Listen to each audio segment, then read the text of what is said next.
Good afternoon. I'm grateful to Administrator Regan for joining us here at the Justice Department. Today, I am announcing 3 actions that the Department is taking to advance environmental justice. First, consistent with the President's executive order on tackling the climate crisis at home and abroad, we are issuing a comprehensive environmental justice enforcement strategy. Associate Attorney General Vanita Gupta will discuss that strategy in just a moment. Second, I'm pleased to announce that we are launching the Justice Department's first ever Office of Environmental Justice to oversee and help guide the Justice Department's wide-ranging environmental justice efforts. Like all parts of government, it will get its own acronym, OEJ. And third, the Justice Department is issuing an interim final rule that will restore the use of an important law enforcement tool, supplemental environmental projects, subject to new guidelines and limitations that I will also be issuing today. Administrator Regan and I know that the communities most impacted by environmental harm are not isolated in any one part of our country. Environmental crime and injustice touch communities in all our cities, towns, rural areas, and on tribal lands. Although violations of our environmental laws can happen anywhere, communities of color, indigenous communities, and low-income communities often bear the brunt of the harm caused by environmental crime, pollution, and climate change. They include communities, fence-line communities, where exposure to toxic air pollutants have caused scores of cancer-related deaths. They include communities where students have been exposed to harmful emissions from boilers in their public schools. They include communities where infectious diseases have spread because of inadequate wastewater management. And for far too long, these communities have faced barriers to accessing the justice they deserve. In partnership with EPA, our new OEJ will serve as the central hub for our efforts to advance our comprehensive environmental justice enforcement strategy. In our environmental efforts, we will prioritize the cases that will have the greatest impact on the communities most overburdened by environmental harm. And together with our Civil Rights Division, Office for Access to Justice, Office of Tribal Justice, and United States Attorney's offices, OEJ will prioritize meaningful and constructive engagement with the communities most affected by environmental crime and injustice. Whenever possible, these efforts will respond directly to community needs and concerns. The new OEJ will be led by Acting Director Cynthia Ferguson, an experienced attorney from the Environmental Enforcement Section of our Environment and Natural Resources Division. Cynthia has more than 2 decades of experience at DOJ advancing environmental justice. Prior to her legal career at DOJ, Cynthia was a mechanical engineer. She has the experience, passion, dedication, common sense, and steady hand we need to help steer OEJ in the days ahead. Finally, today the Justice Department is also issuing an interim final rule that will restore our ability to use supplemental environmental projects to compensate victims and remedy violations of federal environmental laws. Their use will be subject to new guidelines and limitations set forth in a separate memorandum that I'm also issuing today. These are environmentally beneficial projects that a defendant has proposed and agreed to implement as part of a settlement of an enforcement action. For decades before 2017, both the Justice Department and the EPA relied upon them to compensate victims, remedy harm, punish and deter violations of the environmental laws. Because these projects bring environmental and public health benefits to the communities most directly affected by the underlying violations, they are particularly powerful tools for advancing environmental justice. In closing, let me say, as I have said many times before, that the Justice Department has 3 essential responsibilities: upholding the rule of law, keeping our country safe, and protecting civil rights.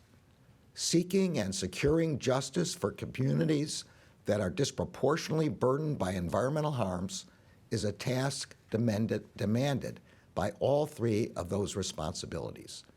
It is a task that we gladly undertake. I am now pleased to turn the program over to Administrator Regan. Whoop, sorry. And by the way, this is Cynthia.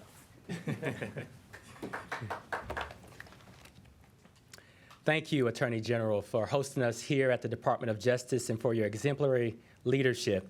I'm so grateful to have your partnership in this most important mission. Since stepping into my role as EP Administrator, I've had the privilege to visit communities all across our nation, communities of color and low-income communities especially that have been hurting for a long time. In November, I traveled through Mississippi, Louisiana, and Texas as part of our Journey to Justice tour so that I could see up close the injustices folks have been living with for decades. The conditions I saw were deeply troubling. I'm talking about children going to school right next door to chemical plants, generations of family members diagnosed with cancer, likely connected to the pollution in the air they breathe or the water they drink. I've met with too many parents whose children have been poisoned by lead and whose lives have been turned upside down. Some of those conditions I've seen have been so shocking, I've had to remind myself that I was still standing in the United States of America. These systemic challenges have harmed vulnerable communities for decades, robbing them of the opportunity to lead healthy, fulfilling lives. No child, no person in this country should have to endure such egregious circumstances. That's why during his first week on the job, President Biden issued an executive order charging his cabinet to take a whole-of-government approach to advancing environmental justice so that all of us, from the DOJ to the EPA, work hand in hand to uplift overburdened communities. And that's why this new enforcement strategy is so significant.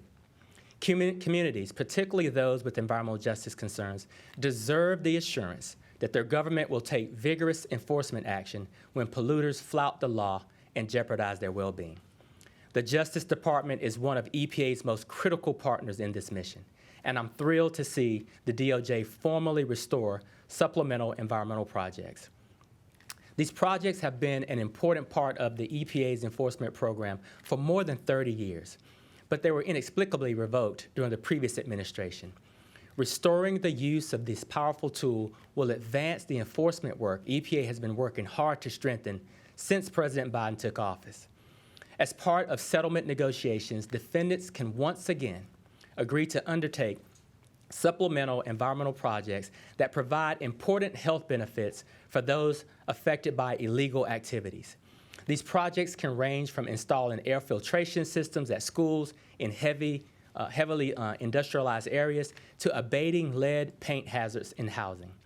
They can help deliver the kinds of health protections that marginalized communities like those I met with on the Journey to Justice tour have been demanding for years. This is such a significant resource that has the potential to change people's lives, especially those who've historically suffered from exposure to multiple sources of pollution. At the end of the day, our responsibility is to make people's lives better, to ensure that all people, regardless of race, zip code, or the money they have in their pockets, are treated with fairness and dignity and respect. This action is also an important part of delivering on that responsibility. So I look forward to working closely with the Attorney General and his team to protect vulnerable communities all across this country and deliver long overdue justice. I'll now turn it over to Associate Attorney General Vanita Gupta. Thank you. Thank you, Administrator Regan. We are grateful that you are able to be here today. The burdens of environmental pollution have long been borne disproportionately by members of minority, tribal, and low-income communities. No American should have to live, work, or send their kids to school in a neighborhood that carries a disproportionate share of environmental hazards. The Justice Department is committed to doing everything we can to address these disparities. That is why, as the Attorney General mentioned, we are issuing a comprehensive strategy on environmental justice to guide the work of all department components. This new strategy will ensure that the department is using every available tool to secure environmental justice for everyone. This means prioritizing enforcement of environmental laws as well as civil rights statutes, such as Title VI of the Civil Rights Act of 1964, which prohibits recipients of federal funding from discriminating on the basis of race, color, or national origin. The strategy directs department components to prioritize cases that reduce environmental harm on overburdened and underserved communities, including communities of color, tribal populations, and low-income rural and urban communities. To that end, department components, with the support from the new Office of Environmental Justice, will be tasked with developing protocols to assess the environmental justice impact of their investigations. We also know that securing environmental justice demands the meaningful involvement of affected communities in the decisions that impact them.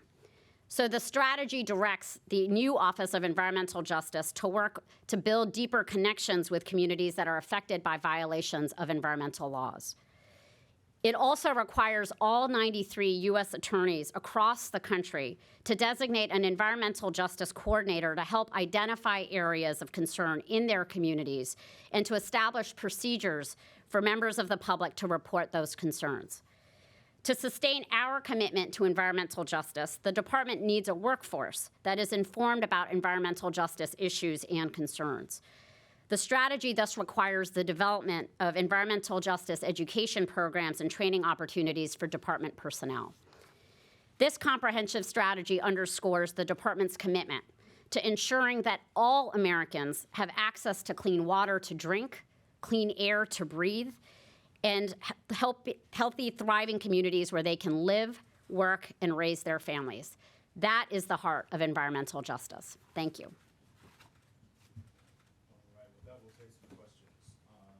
Let's start with Pam King from Illinois.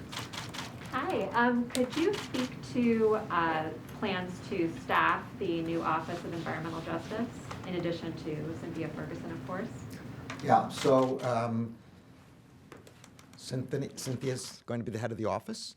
There will be a detailee from the Civil Rights Division so that we have both parts of the two principal parts of the department, but in fact, this is going to be an all-of-government effort. We have, in the recent appropriations subcommittee, asked for additional money, and there will be obviously additional lawyers from the Environment and Natural Resources Division in the office.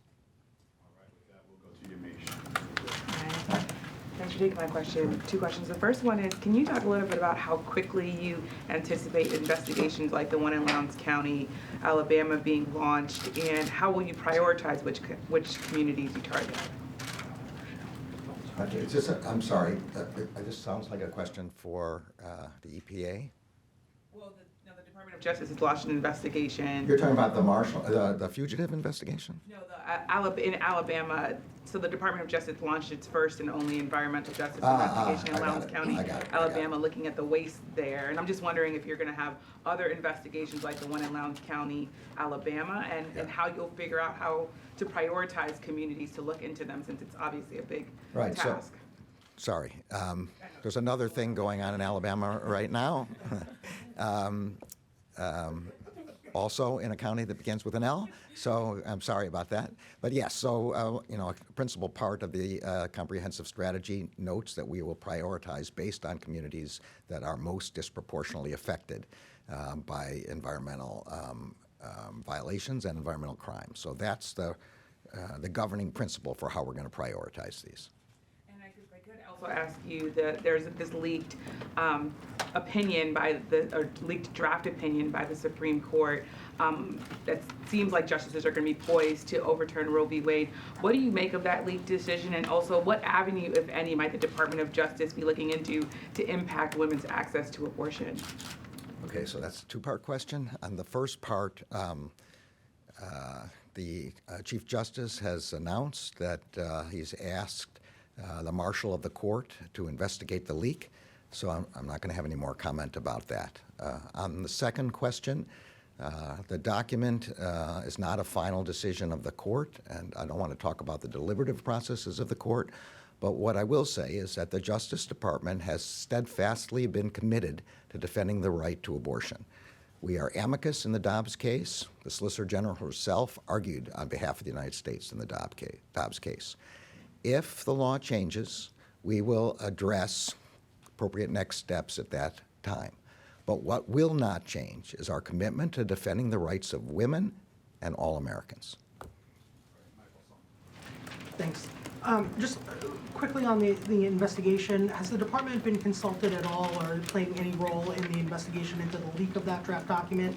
And then secondarily, can you just speak to what the department is doing to attempt to locate the fugitive suspect in Alabama, obviously a murder suspect and a correctional official? Now I've got all the questions mixed together. Excellent. Yeah. So again, on the first question, I really can't say anything other than the fact that the Chief Justice has announced that the Marshal of the court will be doing the investigation. With respect to the fugitive investigation, the United States Marshals are now the lead agency seeking to capture both fugitives. They are armed and regarded as extremely dangerous. We need help from the community. So if anybody sees them, they should not approach them, but they should report to the police immediately. Thank you, everybody. Thank you.